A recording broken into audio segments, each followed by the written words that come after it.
Hello, welcome to Monday Morning Matters live broadcast show brought to you by Magnicraft Consulting Team, anchored by Niyi Dunmade, a certified church consultant with the Society for Church Consulting in the U.S. Here, each Monday of every week, we address important, relevant, and actionable topics of interest that will help you and your church grow healthier.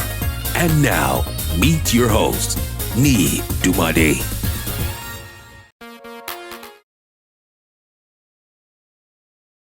Yeah, good morning. I'm so excited to come your way again this Monday morning. And today is Monday Morning Matters. We are Monday Morning Matters. And of course, one of the things we try to do is to project the church health framework. My name is Niyi Dunmade, as you have heard, and I'm the CEO of Magnicraft Consulting. Here I'm going to just continue from last week where we talked on the assimilation growth engine, the assimilation growth engines. And we made clear the growth engines are the believers class, discipleship class, the leadership class, and we need to make sure that all these growth engines are actually yielding results. Okay, input is output, and output is also dependent on how healthy the engines are. And last week we talked about some processes of handling guests, capturing guests, tracking guests, connecting guests, and follow-up guests. And we said that a church cannot grow except they do two things. One, guests must visit, whether it is in-person service or online service, because you have to have some form of stream into your services that guests will visit. And then the second one has to do with converts. Okay, you must have people who are saved. Those are two ways which I advise churches to. Of course, there are other sources of growth, which we're going to deal with later. But here we're going to talk on the assimilation growth engines, and we're going to zero in on one of them, which is the membership class. How important is how do you structure it? So in the next couple of weeks, we're going to talk on that. And next month, we're going to talk on church legal matters with Barrister Wale. So stay tuned. A lot is in store for us. So today, the importance of membership class. How can we ensure that we have a place where we can carve out the mindset of people? Because people are coming from all kinds of sources, and you need to uninstall some of the things that they have so that they can be able to fit into your DNA and your church setting. Most of the things that are happening now, I'm signing a warning. There's a lockdown. People are going to be losing some cultures that they have imbibed, like going to church, seeking out for counseling. Now there's a lockdown. Sometimes when somebody is going through some personal issues, before you run to the pastor. But right now, you try to deal with it alone. Okay, so one of the things that kills culture is when you don't have a place to orientate your people, a place to indoctrinate your members, a place to tell them this is what is expected of you, this is what is required of you, this is what we encourage here, this is what is required of you, and then they'll be able to stay within that boundaries. Okay, I'm going to just share something very quickly to you, because what happens is that some churches who have been like 15, 20 years old, you can see that they have been able to crystallize the culture out. Why? Because over the years, they've been able to look at that membership class and hone that skill in such a way that whoever is an average member of that church actually has this kind of traits. Now, the alarming trend at attendance trend is such that we're saying that active attendee rate has dropped. And sometimes when you look at average attendance is a summation of all the attendance of your services divided by the number of services that you have. Most of the churches online are getting it wrong with Facebook counting. The number of views is not actually the number of views that are actually watching you. So I will want you to move away from the total number of views that Facebook is telling, because somebody flipping over your face is counted as one view.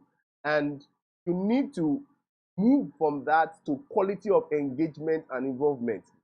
Right now, I said evangelism and discipleship reside in URL, okay, a web link whereby people can click, get some access to some resources, and then follow up to get some of those. So now, look at the shift in the non-linearity in church attendance. Now, if all your church members come all the week for a month, assuming that your church is 1,000, the first Sunday, 1,000 shows up, second, third, fourth, 1,000 shows up. What it means is that average monthly attendance for the church will be 1,000, which is 100%. Everybody showed up. I know it's a rare case. For some it might be difficult to achieve, but I'm just trying to tell you that's the ideal case where people, all of them are coming to church all Sundays for the month, and there's nothing dropping from the average attendance. But the thing is, if the frequency in one of those weeks in a month drops, you can see that the average attendance of that month is going to drop. Now look at how it's going to drop in. Now average attendance for this is 775. Okay, the third week you have about 1,200. Okay, you can see that for about 40% of them comes 4 times a month. About another 40% comes 3 times a month. So we have 40% of the congregation who don't show up one in a month, and another 10% comes twice in a month, which means that 10% of the attendance did not show up twice a month. Another 10% shows up only once a month. So you can see that because of the infrequency of those 40% that did not show up once a month, 10% who did not show up twice a month, and 10% who did not show up 3 times a month, it has dropped your average attendance from 1,000 to 775. Now, the more infrequency rate that you have in your attendance, the lower the average attendance. You can see this, and then you can see this. Now, look at the first right quadrant. All right, 10% shows up 4 times in a month, and we have 20% who show up just once in a month. Now, the average attendance for a 1,000 membership size is 275. Now, this kind of church, if you are going to disciple from the pulpit, people don't show up, how will you disciple? People don't show up, how will you indoctrinate them? People don't show up, how will you let them know the norms, the culture, the systems, the things that goes on in your church? So there must be a system you have to know the one sheep that is lost, to know those who are not frequenting your church. Okay? So you should have some system whereby even your online, how do you know that your church members are actually following your online? You just found out that 4 months have gone and you have lost a lot of people, and to regain them back is a lot of work because they have gone so far into what they are not supposed to go into. Now, I know this is more statistical for you to understand. You might have to replay this to understand how this infrequency of attendance rate is affecting retention, it's sucking up your resources, and is making sure that you do not establish the culture needed to achieve your goals and mission for your church. And membership class is where you spell out what is required of them. You are expected to pay your tithe. You are expected to attend services. You are expected to be accountable. What are the criteria of a member? Spell it out and let it be mutual. What the church needs to do for the member and what the member needs to do for the church. Because right now, I can tell you authoritatively that a lot of pastors are really overwhelmed because there's a lot of need from the members. And we need to celebrate the pastors because they are stocking up so much to take care of sheep, to take care of the members, to take care of those ones who have been hit by the pandemic. All right, so find a system whereby you know those who are not showing up and reach out to them. How are you doing? We notice that you are not in church. How are you doing? We notice that you are not in church. Okay, and that way you can be able to know those who are drifting away from the fold. Because true about it is that people don't leave the church the day they leave the church. People start to give you signs they're about to leave the church through deal breakers. Someday we're going to talk about deal breakers. People don't just leave the church the day they leave the church. People start to give you symptoms, a glimpse of the fact that they want to leave. And if you are able, if you address it from that point that they are thinking about wanting to leave, it's easier for you to get that glue back, get the stickiness back, than when they leave without you being aware and you are trying to get them back to church. Right now, we're in the pandemic, a lot of people are going through a lot of issues. I advise every church to call every of them. Don't wait for them to call on the church. Call every of your members every week. Have a survey to have a pulse of what is going on. Because right now, the suicide rate is high, the depression is high, the anxiety is high, the cares and concerns are high. And we need to make sure that we are feeling the pulse of the church to make sure that we take care of the sheep. Mind you, the devil is all out there to devour the sheep.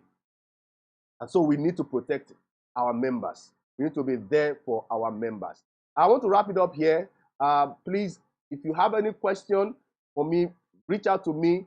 I will be able to answer them. That's what I love to do. Go back to my videos. You're going to get a lot of my videos on my Facebook page. I'm going to continue this again next Monday. If you have any question, please reach out to me. That's my public line. I'll be able to answer your questions and get you whatever it is that you are requiring of me. All right?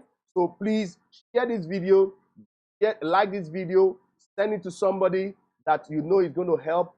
I've never seen a pastor who doesn't want his church to grow. In fact, God himself wants everyone to grow. A father who has a child wants his child or grow. So please share this to a pastor who's concerned, and I know that they will be blessed, that will help them out getting this information. Thank you so much for hooking up with me. Thank you for allowing me to come into your space. Thank you for listening to me, and God bless you. My name is Niyi Dunmade.